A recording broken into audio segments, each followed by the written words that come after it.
वाले 24 के चुनाव में जनता इनको साथ नहीं देगी और अगले प्रधानमंत्री के रूप में नहीं जाने जाएंगे। दिशाहीन कर दिए हैं, हर एक क्षेत्र में फैल, बैंकिंग व्यवस्था इनका गड़बड़, वित्तीय व्यवस्था गड़बड़, बाजार व्यवस्था गड़बड़, महंगाई का क्षेत्र चरम पे, किसानों की समस्या चरम पे, बेरोजगारों का फौज देश में खड़ा। लोग पर खर्च करके दिखा रही है। जहां उनको विकास का जैसे सोलिंग करना चाहिए तो वो नहीं, वो मीडिया को पैसा देकर वो विकास सिर्फ दिखा रहे हैं, हवाई विकास है। धरती पे जमीनी पे कागजात विकास नहीं है। अभी मौजूद हूँ नवादा लोकसभा क्षेत्र के अंतर्गत आने वाले क्षेत्र पकरीवरामा प्रखंड में, और मेरे पीछे आप देख सकते हैं कि आरजेडी के वरिष्ठ नेताओं गणों का यहाँ पे बैठक था। तो क्या कुछ यहाँ पे बैठकें हुई थी, उन तमाम चीज़ों को हम जानने का प्रयास करेंगे। और देश में आगामी होने वाले चुनाव, लोकसभा चुनाव में क्या कुछ मुद्दे रहेंगे, क्या कुछ विपक्ष किन मुद्दों के साथ चुनाव लड़ेगा भाजपा जैसी मजबूत पार्टी के साथ, उन तमाम मुद्दों पे हम बात करेंगे। तो शुरुआत, आगामी लोकसभा चुनाव होने हैं और देख सकते हैं कि बिखराव पड़ा है विपक्ष और उधर एक तरफ सत्ता पक्ष भाजपा जैसी मजबूत पार्टी के साथ। आप लोग कैसे चुनाव लड़ेंगे, क्या कुछ मुद्दे होंगे सर?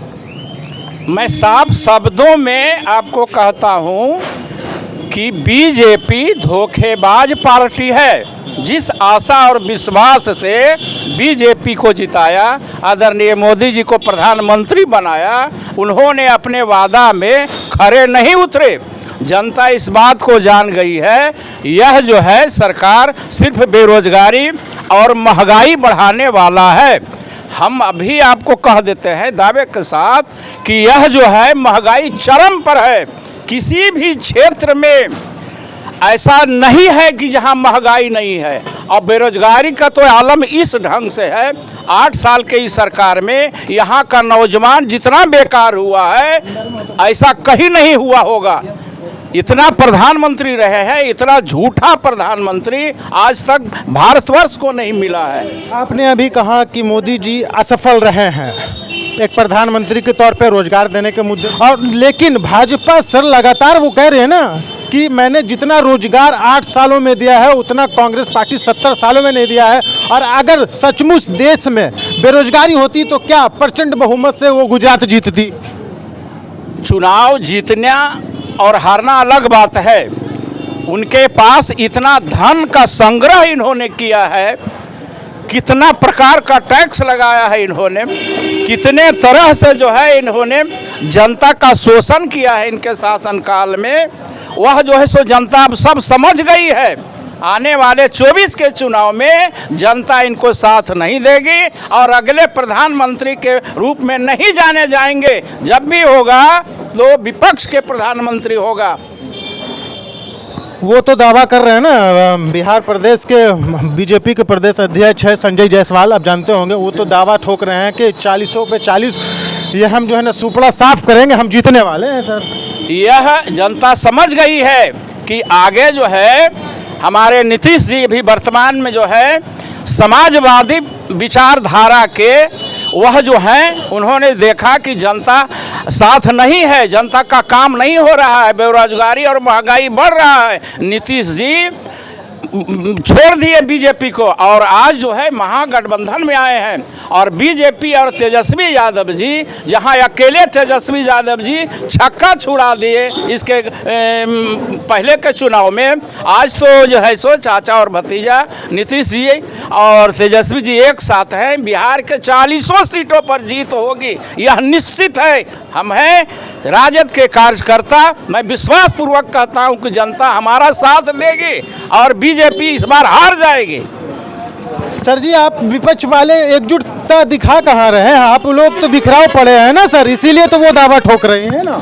आप लोग को समझ में नहीं आ रहा है या बीजेपी वालों को समझ में नहीं आ रहा है? जनता पूरा बात को समझ गई है और ये जो है सो 24 के चुनाव में कभी धोखा नहीं खाएगी। जितने उनके बेरोजगार हैं बाल बच्चे, आज कहे एक अगर वैकेंसी 10,000 का वैकेंसी होता है तो करोड़ों का वहाँ दरखास्त जाता है और किसी का नौकरी हो नहीं पाता है।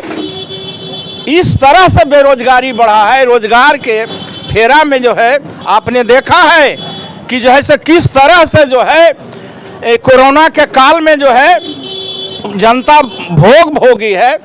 काफ़ी दूर से पैदल चली है।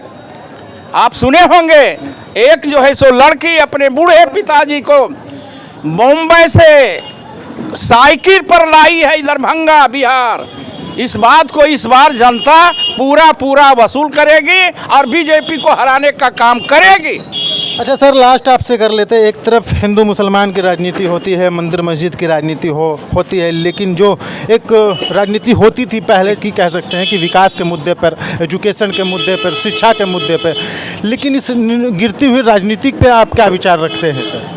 भाजपा तो यही किया है, हिंदू और मुस्लिम, हिंदू और मुस्लिम, हिंदू और मुस्लिम यही किया है और एक दूसरे को लड़ाने का काम किया है। जिस तरह से माने इस तरह का बर्ताव रहा है धर्म के पीछे, जात पात के पीछे और एक दूसरे को लड़ाने के पीछे में, वो जनता सब समझ गई है।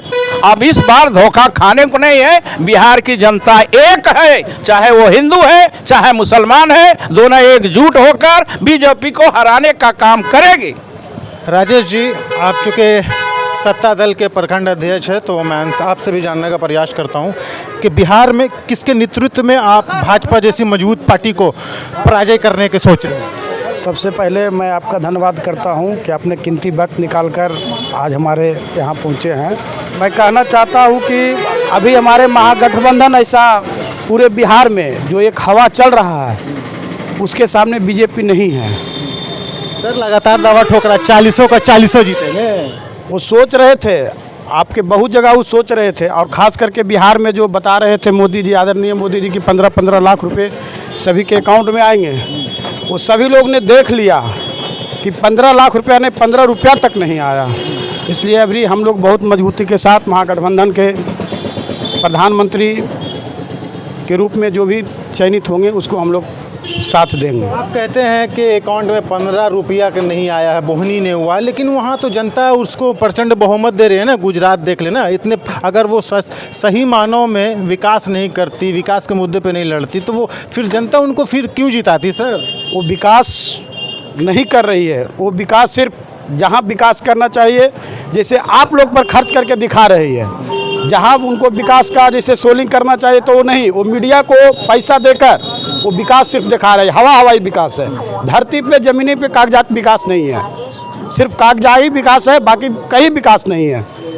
आप यहीं पकरी बरामा के चल के यहीं देख लीजिए, हॉस्पिटल आप देख लीजिए क्या स्थिति है, और क्षेत्र में चल के देख लीजिए। अभी आप जिस हिसाब से बीजेपी कह रहे हैं कि हम सारे सुविधा उपलब्ध करा दिए, कहाँ आपका उपलब्ध करा दिए हैं? अभी बीजेपी ने एक पकरी बरामा में शौचालय बनवाए हैं, क्या वो शौचालय चालू है? जो आप हमको बता दीजिए। आपने अभी स्वास्थ्य सेवा को लेकर सवाल उठाया, तो सर सरकार भी तो आपकी चल रही है ना, आपकी भी तो जवाबदेही कुछ बनती है, या फिर सिर्फ मोदी जी की ही जवाबदेही बनती है? हाँ, हमारी जवाबदेही बनती है, हमारी जवाबदेही बनती है। उस कदम को हम लोग महागठबंधन वाले सब, जैसे शौचालय की बात करें तो हम लोग उसको पूरा कर रहे हैं। जहाँ जहाँ वहाँ जा कर साफ सफाई का हम लोग अब ध्यान दे रहे हैं। जब हमारे सरकार में हम लोग नहीं थे तो हम लोग अगर कुछ करना चाहते थे तो हम लोग को दबाया जाता था, लेकिन हम लोग सरकार में हैं और सरकार की बात हम लोग सरकार तक आवाज़ उठा रहे हैं कि हाँ इस तरह का दिक्कत हो रहा है, तो उसका समाधान हम लोग को हो रहा है। और सर आपका नाम जान सकता हूँ? राजेंद्र पासवान।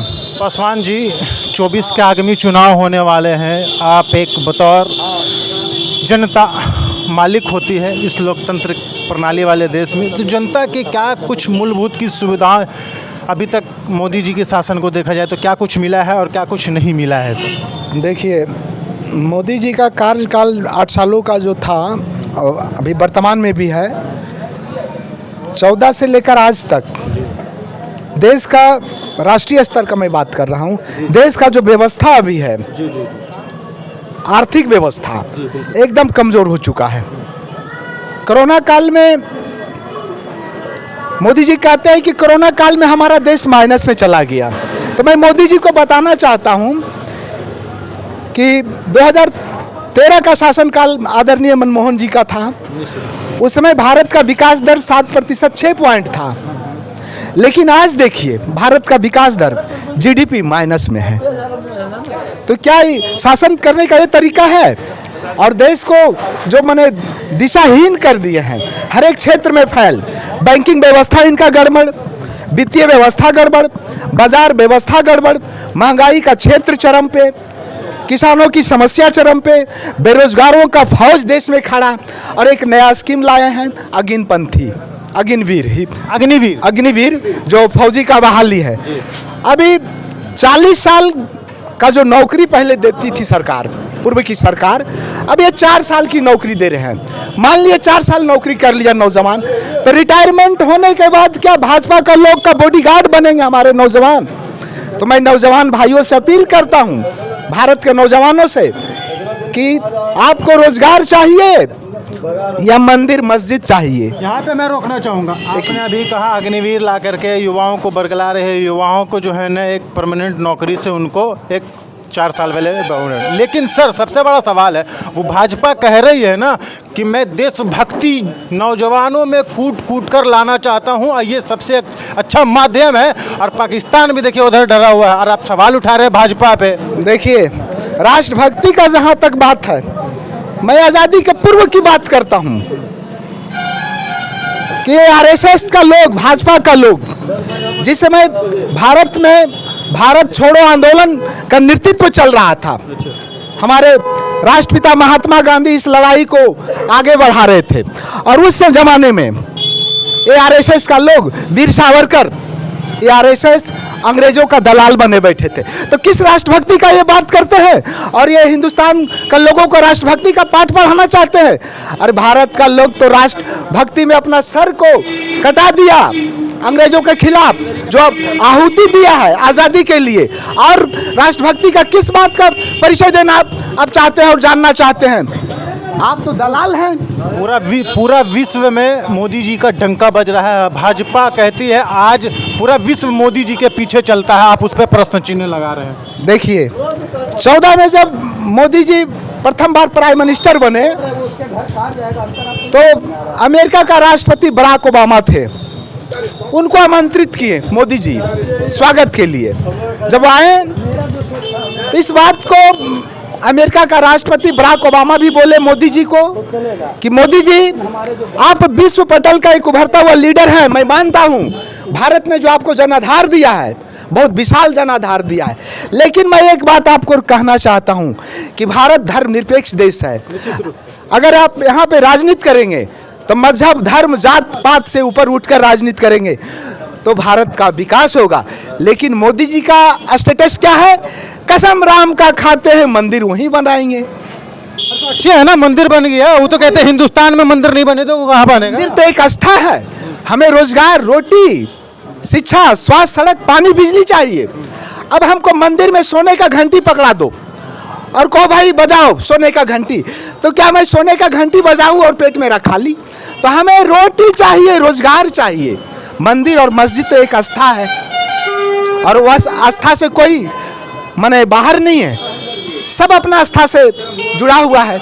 आप किस धर्म से हैं, किस मजहब से हैं, मैं ये नहीं जानना चाहता हूँ कि आप किस धर्म को मानते हैं, किस मजहब से है, क्या आप खाते हैं, क्या पहनते हैं, मैं उस पर टीका टिप्पणी नहीं करना चाहता हूँ। मैं यह चाहता हूँ कि भारत को एक नई दिशा दे ये सरकार, भारत के नौजवानों को रोजगार दे, महंगाई नियंत्रण में हो, ताकि यहाँ पे 80% गरीब लोग वह महंगाई से निजात पावे। आज महंगाई का हाल देख रहे हैं कि देश कहाँ चला गया। महंगाई है ही नहीं सर, आप लोग झूठ मूठ का विपक्ष वाले हंगामा करते हैं सर। नहीं, ये मोदी जी कहते थे अच्छे दिन आएंगे। मनमोहन सिंह का शासन काल में 400 रुपया सिलेंडर था, आज वही सिलेंडर 1180 रुपया में बिक रहा है। यही अच्छे दिन है। तो महंगाई और किस बात का? महंगाई तो सामने है। 200 रुपया कड़वा तेल, 60 रुपये किलो कड़वा तेल बिकता था, आज 200 रुपये केजी। पेट्रोल 120 रुपये। अच्छे दिन का बात है, और कहते हैं अच्छे दिन आएंगे।